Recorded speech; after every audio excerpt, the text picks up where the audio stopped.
আপনাদের এখানে যেটা আছে এটা আমি কেন আমার বাপ আসলেও ধরতে পারবে না। এটার কাছে আমি মাপ চালাম না, আমার ভুল হয়েছে মা, আমি ক্ষমা চালাম।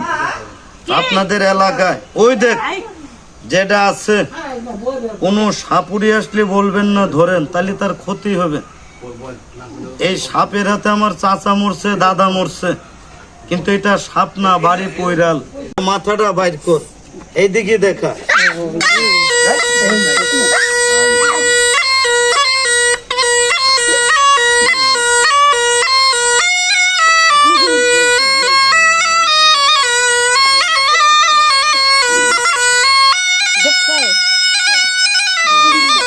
সবল যতই মারুক, সত্য কথা দাঁত ভেঙে দিচ্ছে।